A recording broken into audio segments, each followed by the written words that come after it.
عزیز محترم، حضرت عمر فاروق رضی اللہ تعالی عنہ یہ مسلمانوں کے دوسرے خلیفہ راشد ہیں۔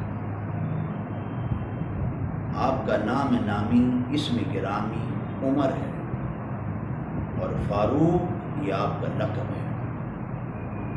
فاروق اس ذات کو کہا جاتا ہے جو حق اور باطل کے درمیان فرق کرنے والے ہوتے ہیں۔ حاضر محترم، حق اور باطل کے درمیان فرق کرنا یہ شان اللہ رب العزت نے آقا کے جملہ صحابہ کو عطا فرمائی، لیکن جو خاص شان اس باب میں، جو خاص حصہ اس باب میں اللہ رب العزت نے حضرت عمر کو عطا فرمایا ہے، ایسا حصہ، ایسی شان کسی اور کو عطا نہیں فرمائی ہے۔ اور آپ کو یہ ٹائٹل، یہ شان، یہ لقب بارگاہ مصطفیٰ صلی اللہ علیہ وسلم سے عطا ہوا۔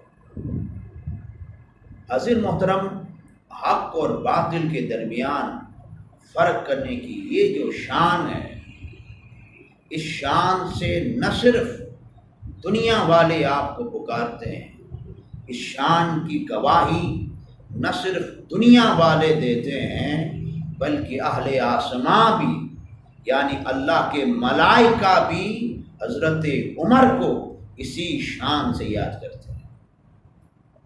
آسمان میں بھی آپ کو فاروق کے لقب سے یاد کیا جاتا ہے، بلکہ روایت میں تو یہاں تک آتا ہے کہ بروز قیامت میں بھی حضرت عمر کو اسی شان سے پکارا جائے گا۔ مشہور معروف واقعہ ہے، ایک یہودی اور ایک منافق جو بظاہر مسلمان بنا ہوا تھا، آقا کی بارگاہ میں جاتے ہیں اور اپنا فیصلہ سناتے ہیں، فیصلہ کرانے کے لیے آقا کی بارگاہ میں جاتے ہیں۔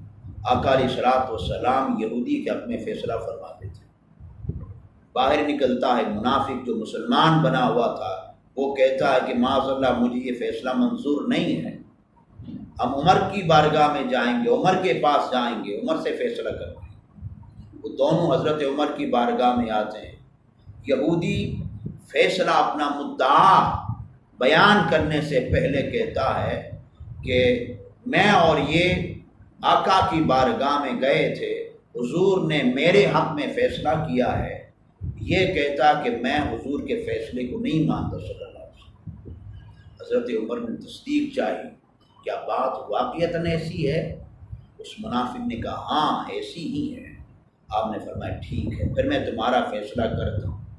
اندر جاتے ہیں، تلوار نکالتے ہیں اور اس منافق کے سر کو تن سے جدا کر کے فرماتے ہیں جو آقا کے فیصلے کو نہیں مانتا، عمر اس کا فیصلہ یوں ہی کرتا ہے۔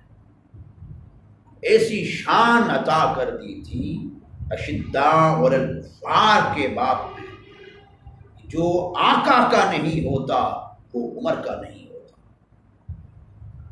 جس نے آقا علیہ الصلوۃ والسلام کی شان میں، آپ کے فیصلے کے حوالے سے، آقا علیہ الصلوۃ والسلام کی عزت کے حوالے سے، عظمت کے حوالے سے کسی نے بھی رائی کے دانے کے برابر بھی کوئی حرزہ سرائی کرنے کی کوشش کی، حضرت عمر فاروق رضی اللہ تعالی عنہ نے اپنی شان کا، حق اور باطل کے درمیان فرق کرنے والی شان کا آپ نے خوب مظاہرہ فرمایا۔ حضرت محترم، دنیا کے شرق سے لے کر غرب تک، شمال سے لے کر جنوب تک، جہاں کہیں مسلمان بستے ہیں، تمام مسلمانوں کو عزت، احترام، وقار، شان یہ اسلام کی وجہ سے عطا ہوئی۔ آج جس کی جو عزت ہے وہ اسلام کی وجہ سے، اسلام کے دامن سے جڑنے کی وجہ سے، اسلام کے ساتھ اپنا تعلق جوڑنے کی وجہ سے، جس کی عزت جہاں کہیں ہے جس مسلمان کی، وہ اسلام کی وجہ سے۔ لیکن قربان جائیں فاروق اعظم کی ذات پر، آپ کو اللہ نے یہ شان عطا کر دی تھی، ساروں کو عزت اسلام نے عطا کر دی۔ اور عمر کی شان یہ ہے، آقا علیہ الصلوۃ والسلام اللہ کی بارگاہ میں عرض کرتے ہیں اللہم اعز الاسلام بعمر بن الخطاب، اے اللہ اسلام کو عمر کے ذریعے تقویت عطا فرما، اے اللہ اسلام کو عمر کے ذریعے عزت عطا فرما۔ ساروں کو عزت اسلام کی وجہ سے عطا ہوگی اور اسلام کو عمر فاروق کے ذریعے عزت عطا ہوگی، یہ شان ہے۔ یہی وجہ ہے صحابہ فرماتے ہیں جب تک عمر فاروق اسلام لے کر نہیں آئے تھے ہم عبادت چھپ کر کیا کرتے تھے، خدا کے گھر کعبۃ اللہ کے صحن میں جا کر عبادت نہیں کر سکتے تھے، کفار کا ظلم تھا، کفار کا جبر تھا، کفار کا استحصال تھا، ان کی بدماشی تھی، مسلمان تھوڑے تھے۔ صحابہ فرماتے ہیں کہ صحن کعبہ میں جا کر خدا کے گھر جا کر خدا کی حضور سجدہ نہیں کر سکتے علی اعلان۔ فرماتے جب عمر فاروق اسلام لے کر آئے تو پھر ہم علی اعلان خدا کے گھر جا کر اللہ کے حضور سجدہ کرنے لگ گئے۔ حضرت محترم آقا علیہ الصلوۃ والسلام نے ارشاد فرمایا کہ اگر میرے بعد کسی نے نبی ہونا ہوتا، دروازے نبوت بند نہ ہوتا، تو فرمایا کہ میرے بعد عمر نبی ہوتے۔ اب یہاں نقطہ یہ واضح کرنا ہے کہ حضرت محترم اللہ کے نبی کی شان یہ ہے، اس کی عظمت یہ ہے، اس کی فضیلت یہ ہے کہ وہ مستجاب الدعویٰ ہوتا ہے، وہ اللہ کی بارگاہ سے جو مانگتا ہے اللہ اسے عطا کرتا ہے۔ اللہ تعالیٰ اس کی رائے کو، اس کی چاہت کو عملی جامہ عطا کرتا ہے۔ نبی کوئی رائے دل میں لے آتا ہے، کوئی چاہت دل میں لے آتا ہے، اللہ تعالیٰ اس رائے کو، اس چاہت کو عملی جامہ عطا کرتا ہے۔ حضرت عمر نبی تو نہ تھے، لیکن اللہ رب العزت اپنے انبیاء کو یہ جو شان عطا کی ہے مستجابیت کی، یہ جو شان عطا کی ہے، رب کائنات نے عمر فاروق کو اس شان سے واف اور حصہ عطا فرمایا تھا۔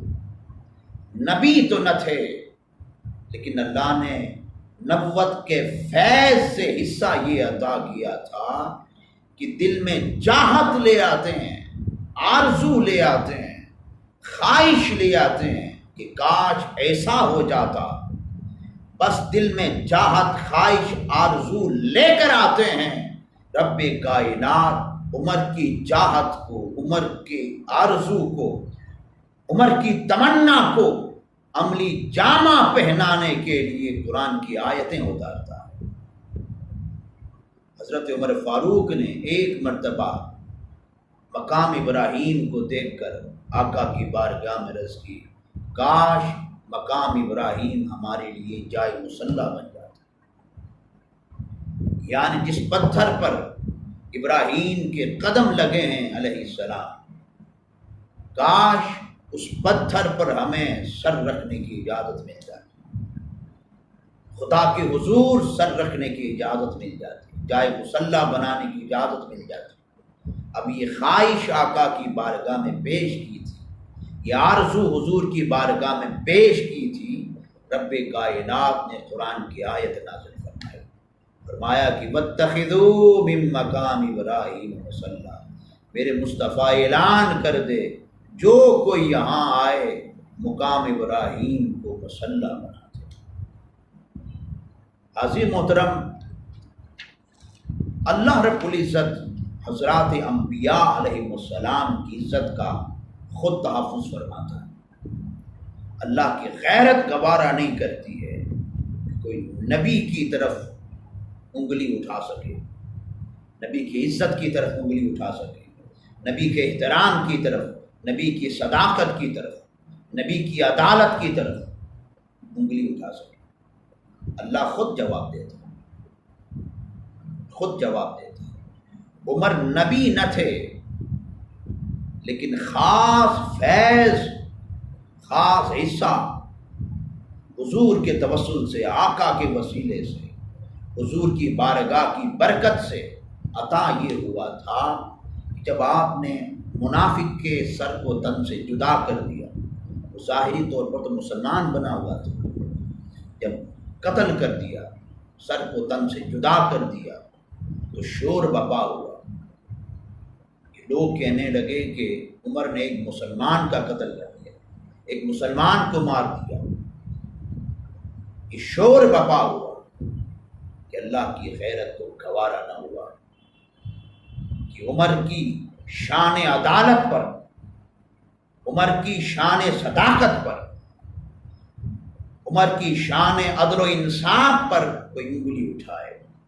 جب یہ شور بپا ہوا تو اللہ نے قرآن کی آیت نازل فرما دی، فرمایا فلا وربک، میرے مصطفیٰ اعلان کر دے وہ شخص مسلمان ہو ہی نہیں سکتا میرے مصطفیٰ جو آپ کے فیصلے کو نہیں مانتا۔ گویا کہ اعلان کروایا گیا، فرمایا میرے مصطفیٰ اعلان کر دے جو تیرے فیصلے کو نہیں مانتا وہ مسلمان نہیں ہو سکتا ہے۔ لہٰذا عمر نے جس کے سر کو تن سے جدا کیا ہے وہ مسلمان نہ تھا بلکہ وہ منافق تھا، عمر نے صحیح کیا ہے۔